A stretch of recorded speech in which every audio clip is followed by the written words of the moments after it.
ॐ अग्निर्ज्योति ज्योति अग्निः स्वाहा सूर्यो ज्योति ज्योति सूर्यः स्वाहा अग्निवर्चो ज्योति वर्चः स्वाहा सूर्यो वर्चो ज्योति वर्चः स्वाहा ज्योतिः सूर्यः सूर्यो ज्योति स्वाहा। ओम भूर्भुवः स्वः दीपस्तदेवताय नमः। गन्धाक्षतपुष्पाणि समर्पयामि।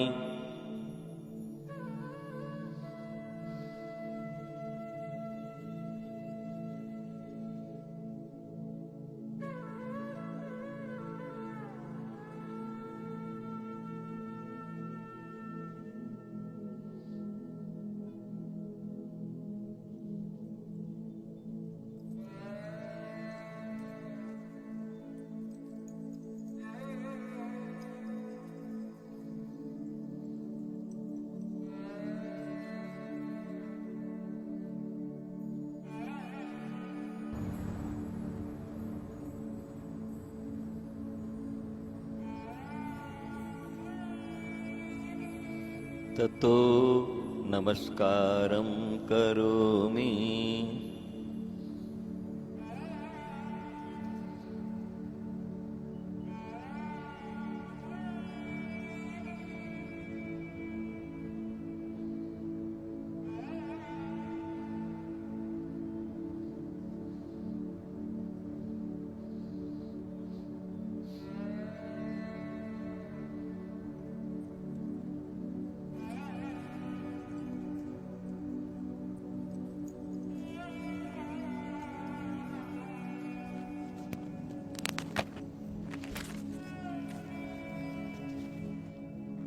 गुरु सत्ता का आवाहन करेंगे।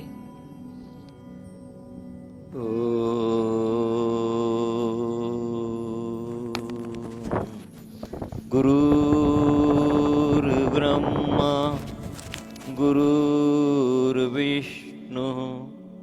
गुरुर्देवो महेश्वरः गुरुर्साक्षात्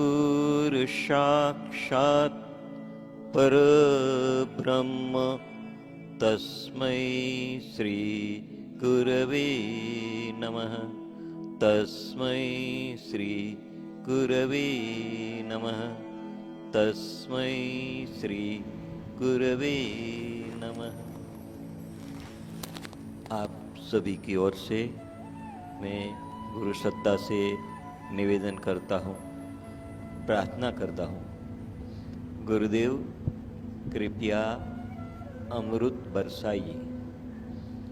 गुरुदेव कृपया अमृत बरसाइए। गुरुदेव कृपया अमृत बरसाइए।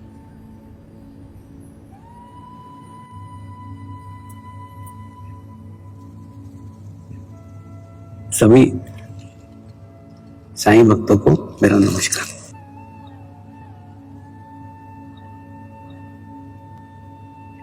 आज हम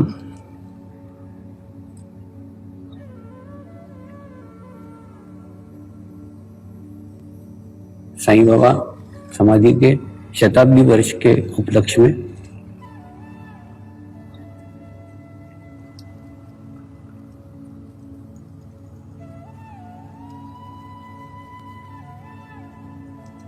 शिरडी संस्थान के द्वारा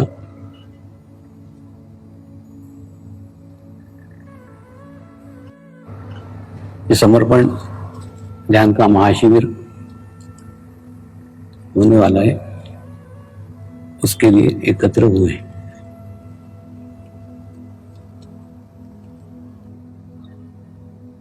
इस शिविर में मैं आपका हृदय से स्वागत करता हूं।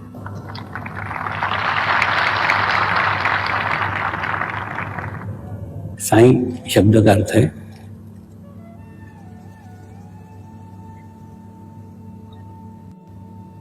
साक्षात ईश्वर।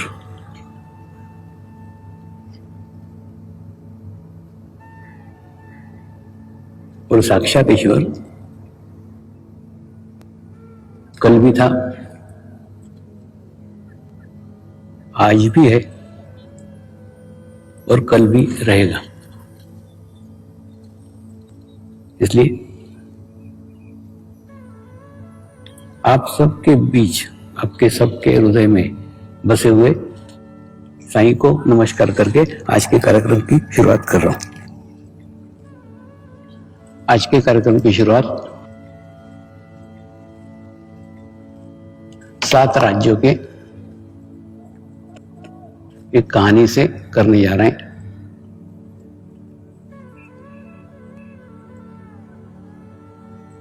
प्राचीन समय की घटना है।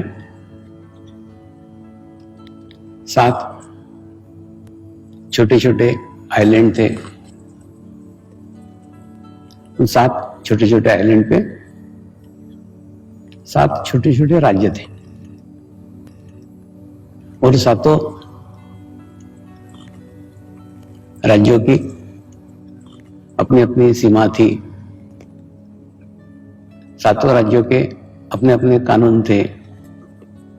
7 राज्यों की परमात्मा के बारे में अपनी अपनी धारणा थी। प्रत्येक राज्य का अपना एक उपासना पद्धति था। लेकिन उन 7 राज्यों को एक दूसरे से कोई जानकारी नहीं थी, यानी एक दूसरे के प्रति उनको कोई जानकारी नहीं थी। उनको लगता था हमारा राज्य यानी ही दुनिया। वो अपने राज्य को ही अपनी दुनिया समझते थे। दुनिया इतनी है ना, ऐसा सोचते थे। लेकिन धीरे धीरे समय बीतता गया और समय के साथ साथ उनको ये ज्ञान हुआ कि केवल हमारा ही राज्य नहीं है, हमारे आसपास भी अन्य राज्य हैं। और धीरे धीरे उन अन्य राज्यों के साथ उनका व्यापार व्यवसाय चालू हुआ, लेन देन चालू हुआ, आना जाना चालू हुआ और धीरे धीरे धीरे उनके यातायात के साधन बढ़ने लग गए। उनके संप्रेषण के साधन बढ़ने लग गए। एक दूसरे के साथ निकटता आना खूब तेजी के साथ चालू हुई और बाद में जैसे ही पास में आए, जैसे ही करीब आए, कोई भी चीज एक साथ तेजी के साथ अगर होती है तो उसके अच्छे भी परिणाम होते हैं, बुरे भी परिणाम होते हैं। तो अच्छे परिणाम ये हुए कि व्यापार व्यवसाय बढ़ा, संबंध बढ़े। बुरे परिणाम ये हुए कि विरोधाभास भी बढ़ा। विरोधाभास ही बढ़ा कि प्रत्येक की अलग अलग उपासना पद्धति थी और प्रत्येक की परमात्मा के बारे में अलग अलग धारणा थी।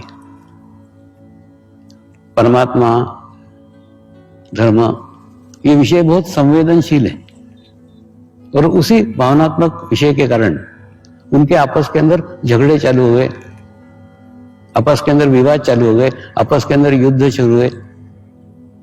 और कुछ नहीं, मामला एक ही था कि मेरा धर्म श्रेष्ठ के तेरा धर्म श्रेष्ठ, मेरा देवता श्रेष्ठ के तेरा देवता श्रेष्ठ। ऐसा करके आपस में खूब विवाद शुरू हुए और विवाद होते देख हिमालय में एक मुनि अपनी अंतर्ज्ञानी शक्ति से जान गए कि इनका विवाद आस्तिक नास्तिक का विवाद नहीं है, इनका विवाद आस्तिक आस्तिक से ही झगड़े कर रहे हैं। दोनों ही जने परमात्मा को मानते हैं, दोनों का ही विश्वास परमात्मा के ऊपर है, दोनों की परमात्मा की अनुभूति दोनों को है, दोनों के मन में परमात्मा के प्रति भाव है। लेकिन फिर भी मेरा परमात्मा श्रेष्ठ के तेरा परमात्मा श्रेष्ठ, विवाद इसी पे हो रहा है और युद्ध इसी पे हो रहे हैं। तो उन्होंने 7 राज्यों का दौरा किया, 7 राज्यों के राजाओं की मीटिंग की। उन 7 राजाओं को एकत्र करके उनको ध्यान सिखाया, उनको मेडिटेशन सिखाया और अपनी अंतर्मुखी शक्तियों के कारण उनको भी अंतर्मुखी शक्तियां का अनुभूति कराई। जब राजा अंतर्मुखी हो गए तो उन्होंने जाना कि हम बेकार ही विवाद कर रहे थे, हम तो सब आत्मा हैं। तो आत्मभाव उनके अंदर जागृत हो गया और अंतर्मुखी होने के बाद में उनको एहसास हुआ हम सब एक जैसे हैं, हम सब एक समान हैं। और उसके बाद में फिर उन्होंने उनके प्रजा का विचार बदला, प्रजा के अंदर विचार विमर्श किया और समझाया और बाद में उनका सबका विवाद समाप्त हुआ। वास्तव में ये कहानी पुरानी है, कहानी प्राचीन है, प्राचीन होते हुए भी आज प्रासंगिक है। अब देखो सारे देश करीब आ गए हैं, कम्युनिकेशन के कारण करीब आ गए हैं। एक मोबाइल के अंदर सारे विश्व के अंदर इंफॉर्मेशन आपको मिल सकती है। ऐसी स्थिति के अंदर करीब आने के कारण, पास आने के कारण फिर विवाद वही हो गए जो पहले हुए थे। वही विवाद है धर्म के, वही विवाद है परमात्मा के। वैसे हम मानव सभ्यता के विकास की अध्ययन करें तो हम देखते हैं लाखों सालों के अंदर मनुष्य का विकास खूब धीमे गति से हुआ है, खूब धीरे धीरे हुआ है, खूब धीरे हुआ है। पहले मनुष्य जंगलों में रहता था, गुफाओं के अंदर रहता था।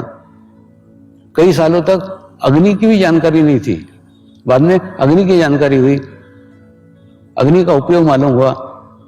यानी धीरे धीरे एक एक चीज प्रगति हो गई। गुफाओं में से पहले पत्थर के औजार बनाते थे, उससे शिकार करते थे, शिकार करके अपना उदर निर्वाह करते थे।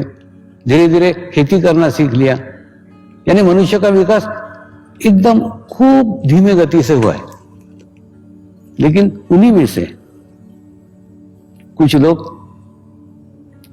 शांति की खोज में एकांत में चले गए, ऐसे स्थानों पे गए, निर्जन स्थानों पे गए जहां पे कोई भी मनुष्य नहीं है, कोई भी मनुष्य नहीं। ऐसे सुनसान स्थानों पे, ऐसा सुनसान जगह जाकर